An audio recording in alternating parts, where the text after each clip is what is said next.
The night opened in silence, but it was not the peace of stillness. It was a silence stretched thin, trembling under the weight of destiny. Above the earth, hidden from human eyes, towered the Infinity Castle, an endless fortress that bent the laws of space itself. Corridors shifted, stairways climbed into voids, and doors opened into places that could not exist. It was Muzan Kibutsuji's domain, the throne room of the progenitor of demons, and the stage for the final war. The Demon Slayer Corps had long awaited this day. After years of sacrifice, after centuries of fear, the battle had arrived. Muzan, cornered by fate and by the relentless pursuit of humanity's strongest warriors, was no longer hiding.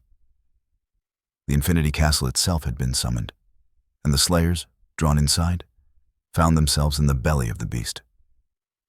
Tanjiro Kamado, his heart fierce with determination, stood among his comrades. Around him, the Hashira, the Corps' greatest warriors, carried blades sharpened not only with steel, but with resolve. Stone, wind, serpent, mist, love, water.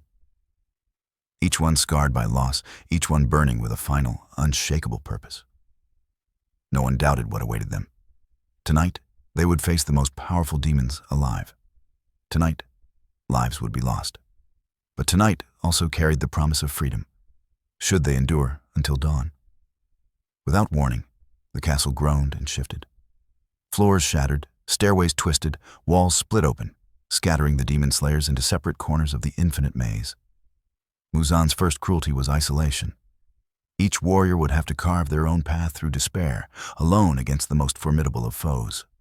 The first clash came with Akaza, the martial demon of upper rank 3. His fists struck like meteors, his speed unstoppable. Against him stood Tanjiro and Giyu Tomioka, the water Hashira. Giyu's swordsmanship was precise, but even his flowing style struggled against Akaza's brutality. Tanjiro, remembering his father's dances and the rhythm of sun-breathing, pushed his body further than ever before. Blow after blow, Akaza's past began to unravel before him. A boy once named Hakuji, a boy who had loved and lost before becoming a monster. In the transparent world, Tanjiro found clarity, suppressing even the signals of his heartbeat to deny Akaza the advantage. And when the decisive strike came, Tanjiro severed Akaza's head. Still, the demon fought on, regeneration defying nature itself. But then memory struck harder than any blade. The ghost of the man he once was broke through the shell of hatred. Akaza, for the first and last time in centuries, chose to let go. With acceptance, his body disintegrated, leaving silence in his wake. In another twisting hall of the castle, Shinobu Kocho confronted Doma, upper rank 2, the murderer of her beloved sister.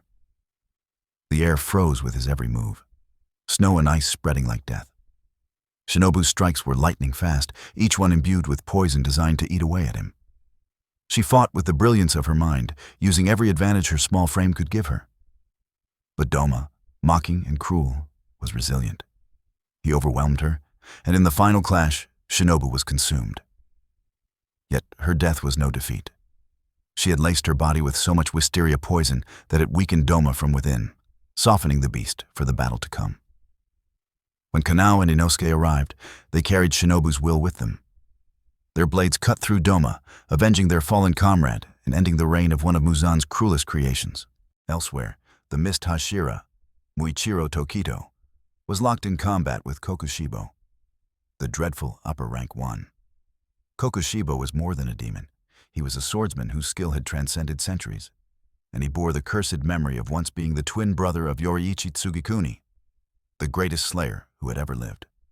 Kokushibo's moon-breathing techniques tore through the castle with waves of crescent blades, his monstrous form a fusion of steel and malice. Muichiro, young but resolute, unlocked his demon slayer mark and fought with a brilliance that astonished even his foe.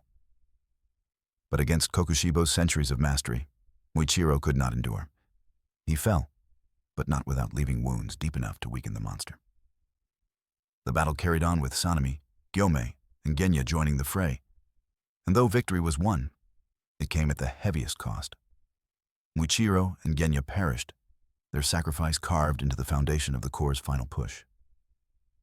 In another battle, Zenitsu Agatsuma faced Kaigaku, once his fellow student, now a demon who had betrayed humanity. Their clash was as much emotional as physical. Zenitsu, long burdened by fear and doubt, now stood tall. He unleashed a new form of thunder breathing, honed in secrecy, surpassing his limits. In a storm of lightning and speed, Zenitsu struck Kaigaku down, proving that his cowardice had always hidden a lion's heart. The battles raged across the castle. Mitsuri Kanroji and Obanai Iguro fought side by side, their bond strengthening with each strike, their resolve deepened by the love they had never confessed until this night. Gyome Himejima, the stone Hashira, stood as an unshakable wall, his chains and axe ringing like thunder. Sanemi's fury burned brighter than ever, his scars and rage turned into weapons. Each clash carved away at Muzan's forces, but each clash also took a toll that could not be undone. At last, the castle shook violently. Muzan himself appeared. His presence alone warped the air, his form majestic and horrifying, his power suffocating. For centuries, he had seen humanity as nothing but prey, his immortality an unbroken truth. Now, for the first time, he stood before those who could challenge him. The final battle began. Muzan's attacks were relentless, his body regenerating faster than any wound could be inflicted. His blood techniques warped the battlefield, sprouting monstrous lashes of flesh and bone. Yet the Hashira fought on, though their strength waned, their bodies shattered, and their breaths faltered. Time was their weapon. They needed only to hold him until dawn. Tanjiro, scarred and battered, refused to fall. He remembered Nezuko, his sister who had once been consumed by Muzan's curse, but had found her way back to humanity. She was the proof that Muzan's grip was not absolute. Every strike Tanjiro delivered carried the weight of that truth. The hours dragged like years. The Hashira gave everything. Gyome's chains snapping bones, Mitsuri's blade whirling, Sanemi's fury slashing open flesh, Obanai bleeding with every strike.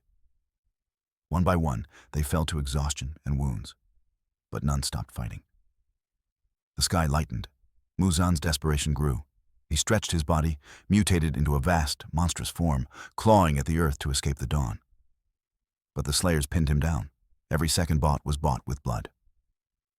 Tanjiro's vision blurred, his breath shallow, but he pressed on. With one final surge, the first rays of sunlight pierced the horizon. Muzan shrieked, his body unraveling, centuries of arrogance dissolving into ash. His scream carried rage, terror, and denial, but no salvation. The sun consumed him, and the progenitor of demons was no more. The Infinity Castle collapsed with him, its endless walls crumbling into void, erasing the nightmare from existence. The surviving demon slayers staggered into the dawn, their ranks devastated, their hearts heavy with grief.